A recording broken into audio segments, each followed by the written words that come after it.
দিনহাটা বিধানসভা উপনির্বাচন যত এগিয়ে আসছে ততই উত্তাপ বাড়ছে কোচবিহার জেলা এই প্রান্তিক মহকুমায়। সোমবার প্রচারে গিয়ে তৃণমূলে বাধার মুখে পড়তে হলো দিনহাটা বিধানসভার উপনির্বাচনের বিজেপি প্রার্থী অশোক মণ্ডলকে। শুধু তাই নয়, তাকে ঘেরাও করে বিক্ষোভ দেখানোর পাশাপাশি ধাক্কাধাক্কিও করা হয় বলে বিজেপি প্রার্থী অভিযোগ করেছেন। এই ঘটনাকে কেন্দ্র করে দিনহাটায় তৃণমূল বিজেপির মধ্যে রাজনৈতিক উত্তেজনার সৃষ্টি হয়েছে। এদিন দিনহাটার বামুনহাট গ্রাম পঞ্চায়েত এলাকায় প্রচারে গিয়েছিলেন বিজেপি প্রার্থী অশোক মণ্ডল। তার সাথে ছিলেন বিজেপি বিধায়ক মিহির গোস্বামী। তারা বামুনহাট বাজারে পৌঁছতেই তৃণমূল কর্মীরা রীতিমতো মিছিল করে এসে বিক্ষোভ দেখাতে শুরু করেন। বিজেপি প্রার্থীকে ঘেরাও করে গো ব্যাক স্লোগান দিতে শুরু করে। বিজেপি প্রার্থী অশোক মণ্ডল এবং বিধায়ক মিহির গোস্বামীকে ওই তৃণমূল কর্মীদের মুখোমুখি দাঁড়িয়ে প্রতিবাদ করতেও দেখা যায়। এরপরই এদিন বিজেপি প্রার্থীকে হেনস্থার অভিযোগ তুলে দিনহাটা বিধানসভা কেন্দ্রে উপনির্বাচনে রিটার্নিং অফিসার মহকুমা শাসক হিমাদ্রি সরকার এবং এসডিপিও প্রদীপ সরকারের কাছে লিখিত অভিযোগ দায়ের করে বিজেপি নেতৃত্ব। এদিনে লিখিত অভিযোগ দায়ের করার সময় সেখানে উপস্থিত ছিলেন সাংসদ জয়ন্ত রায়, বিধায়ক নিখিল রঞ্জন সরকার, মিহির গোস্বামী, বিজেপি প্রার্থী অশোক মণ্ডল প্রমুখ।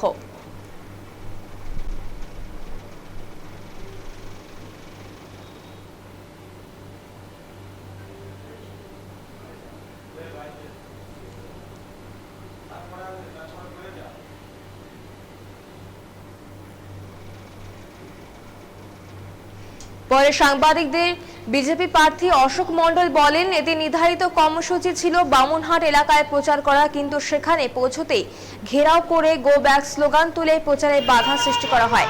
যেভাবে গালাগাল এবং ধাক্কাধাক্কি করা হয়েছে, এটা তার রাজনৈতিক জীবনে তিনি দেখেননি, কিন্তু এতে তার ভিত শক্ত হয়নি। তারা লড়াই করে যাবেন। গোটা দিনহাটার মানুষ তো বটেই, রাজ্যের মানুষও এই ঘটনার নিন্দা করবে বলে তিনি জানিয়েছেন।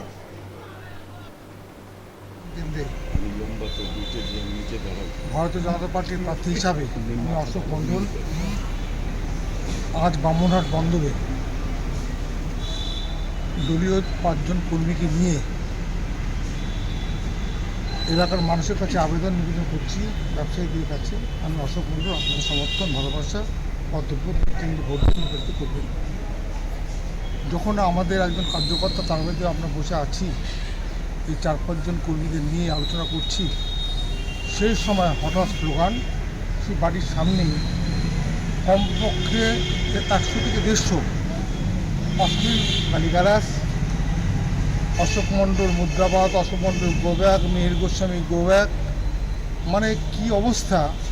মানে যারা এখানে ছিল, এখানকার এলাকার মানুষ, তারা চাঁদপুর দেখেছে।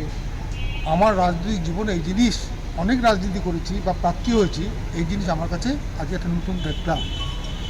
সেই ক্ষেত্রে যখন আমরা প্রচার করতে যাচ্ছি, বাড়ি দোকানে যাচ্ছি, এই 150 জনের মধ্যে কেউ সামনে কেউ পিছনে এরাই স্লোগান দিচ্ছে, পদ্মচিহ্নে জোড়া ফুলে ভোট দিন, তৃণমূল কংগ্রেস জিন্দাবাদ। আর আমি প্রার্থী হিসাবে আমরা যারা ছিলাম, আমরা বলছি পদ্মচিহ্নে অশোক মণ্ডল প্রার্থী, আপনারা আশীর্বাদ সমস্যা আমরা জানাবেন।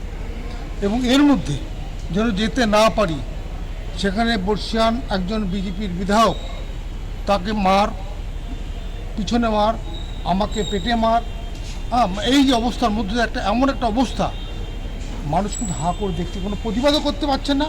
এই যে তাদের তাণ্ডব, কমপক্ষে 1.5 ঘন্টা ধরে এই বাজার প্রাঙ্গণে তাদের তাণ্ডব চলেছে। এবং যে আমাদের সেই কর্মী, যার বাড়িতে আমরা বসলাম, চন্দন দাস, সেখানে এই 150 জন এসে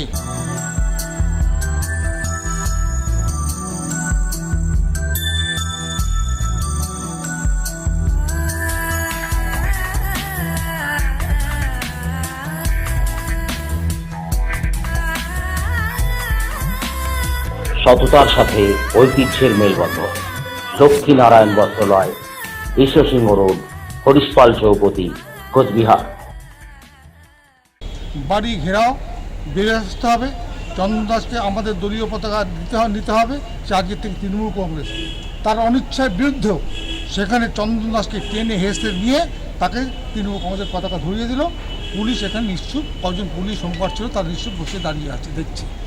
এইসব ঘটনার পরিপ্রেক্ষিতে আমরা আশঙ্কা করছি যে নির্বাচন যদি আজকে করতে হয়, যাতে নির্বাচন কমিশনের ক্ষেত্রে যে দায়িত্ব বা কর্তব্য, এবং দিনহাটা মহকুমা শাসক যেহেতু নির্বাচন আধিকারিক, 7 নম্বর বিধানসভা নির্বাচন ক্ষেত্রে তার একটা ভূমিকা আর পালন না করলে এই নির্বাচন একটা কিন্তু এমন একটা নির্বাচন, সেই নির্বাচনের মধ্যে প্রহসনে পরিণত হবে।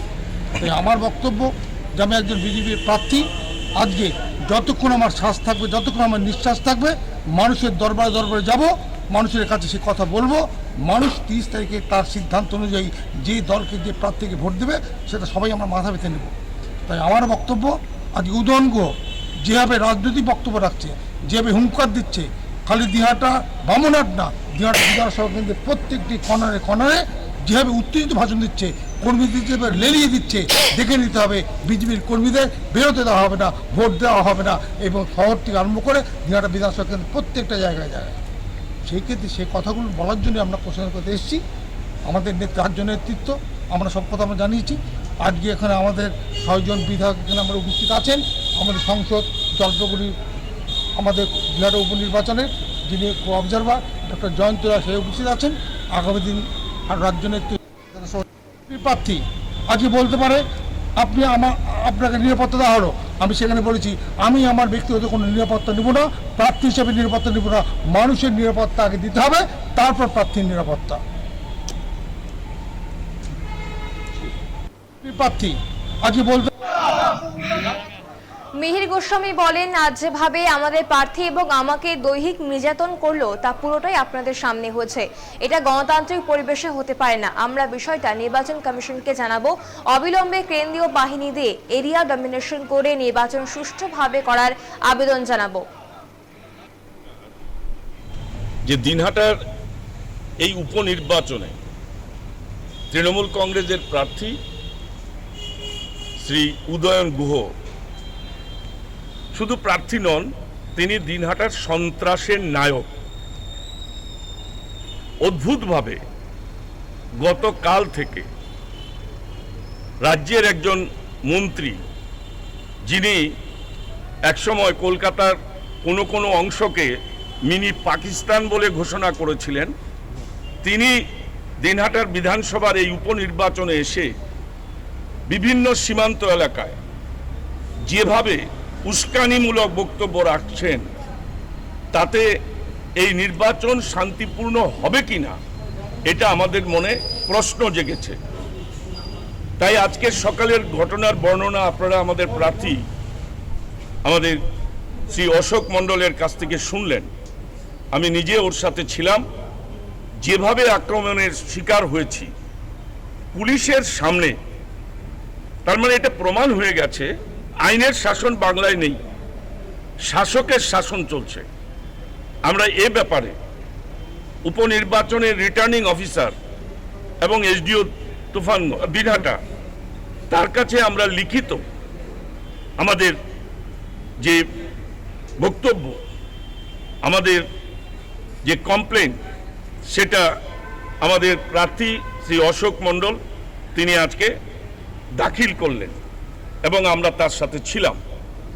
আমাদের পরিষ্কার ডিমান্ড রিটার্নিং অফিসারের কাছে যে যেভাবে সন্ত্রাসের রাজ কায়েম করেছে উদয়ন গুহ সারা তুফানগঞ্জ মহকুমা জুড়ে, দিনহাটা মহকুমা জুড়ে, সেই সন্ত্রাসের বিরুদ্ধে অবিলম্বে সেন্ট্রাল ফোর্স দিয়ে এরিয়া ডমিনেশন করাতে হবে, নাম্বার 1। নাম্বার 2, প্রত্যেকটা বুথকে সেন্সিটিভ বুথ হিসাবে ঘোষণা করতে হবে নির্বাচন কমিশনের পক্ষ থেকে। এবং আমরা মাননীয় রিটার্নিং অফিসারকে আমরা এটাও ডিমান্ড করেছি, যে পরিমাণ ফোর্স এখানে আসবে যা তিনি আমাদের বললেন সেটা পর্যাপ্ত নয়।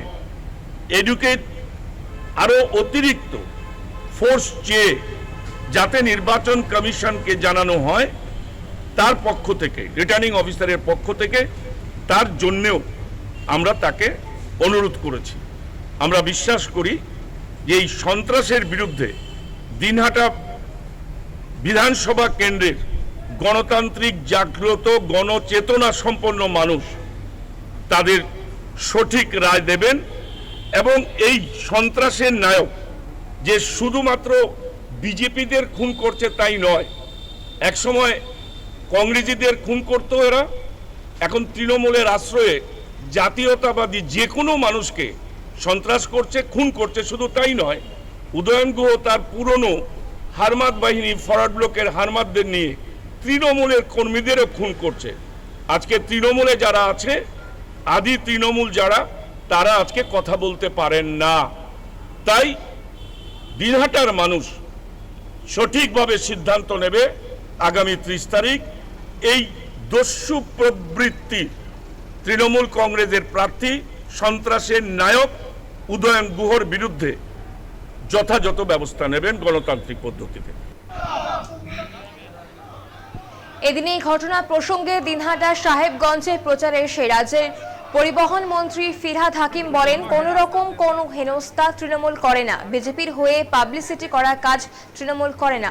আমি গোটা দিনহাটা ঘুরে দেখেছি, কোথাও কোনো বিজেপির নামগন্ধ নেই। যেহেতু ওদের কোনো অস্তিত্ব নেই, তাই আমাকে মেরেছে, আমাকে ধরেছে বলে পাবলিসিটি করে সংবাদে ওঠার চেষ্টা করছে। তৃণমূল করে না, তার কারণ তৃণমূলের খেয়ে দিয়ে কাজ নয়, ওদের আননেসেসারি পাবলিসিটি দেওয়ার আমাদের কাজ নয়। কারণ আমি পুরো দিনহাটা ঘুরে দেখছি, বিজেপির নামগন্ধ নেই। যেহেতু ওরা প্রাসঙ্গিকতা হারিয়েছে, তাই প্রাসঙ্গিক করার জন্য গায়ে মানে না আপনি মোড়ল, আমাকে মেরেছে, আমাকে হেনস্থা করেছে করছে। আর সেটা যেহেতু করছে, আপনারা প্রেসে বেশি করে দেখাচ্ছেন, তাই অন্তত প্রার্থীকে বাংলার লোক কিছুদিনের জন্য জানবে যে এই টাকগুলো মাথাটা হলো বিজেপির প্রার্থী, নাহলে লোকে তাও জানতো। কোনো হেনস্থা তবে বামুনহাটে বিজেপি প্রার্থী অশোক মণ্ডলকে হেনস্থার পরপরই দিনহাটা শহরে প্রচারে নামলেন বিজেপির জেলা নেতৃত্ব। সোমবার দুপুরে দিনহাটা বিধানসভা কেন্দ্রের পৌরসভার বেশ কয়েকটি ওয়ার্ডে প্রচার করতে দেখা যায় তাদের। এদিন বিজেপির জেলা সভানেত্রী মালতী রাভা সহ বেশ কয়েকজন মহিলাকে নিয়েই প্রচার করেন তিনি। শহরের 2, 3, 4, 6 নং ওয়ার্ডে এদিন প্রচার করেন বলে জানা গেছে। মালতী রাভা বলেন, তৃণমূল বিজেপিকে ভয় পাচ্ছে, তাই বিজেপিকে প্রচার করতে দিচ্ছে না। কিন্তু কোনো বাধা বিপত্তি বিজেপিকে প্রচার থেকে আটকাতে পারবে না। গণতান্ত্রিক অধিকারও কেড়ে নেওয়া হচ্ছে। আমরা চাই দিনহাটার মানুষ 30 তারিখ এই উপনির্বাচনে বিজেপি প্রার্থীকে ভোট। কি জানিয়েছেন মালতী রাভা, শুনবো। সন্ত্রাসের আতুরঘর এই নির্বাচনে আজকেও আপনাদের প্রার্থীর উপর আক্রমণ হলো বামুনহাটে, এই ব্যাপারে আপনি কি বলবেন? আপনারা নির্বাচনে কি ঠিকমতো প্রচার করতে পারবেন? প্রার্থী কি ঠিকমতো, আপনারাই কিংবা প্রার্থী প্রচার ঠিকমতো করতে পারবেন? দেখুন, আমরা প্রচারে আজকে দেখতে পাচ্ছেন, আমরা প্রচারে নেমেছি যে বিজেপিকে প্রচার করতে দেওয়া হচ্ছে না। তৃণমূল কংগ্রেস ভয় পেয়েছে, যার জন্য বিজেপিকে বাধা দেওয়া হচ্ছে। অশোক মণ্ডল মাননীয় আমাদের প্রার্থী, তিনি আমাদের যে বিরোধী প্রার্থী তাকে হারিয়েছেন। এবারও প্রচার করে আমরা প্রচারে নেমেছি এবং প্রচার করব, যত বাধা বিপত্তি আসুক। এবারও উনি একবার হেরেছেন, এবারও অশোক মণ্ডল তাকে বিপুল ভোটে পরাজিত করবে।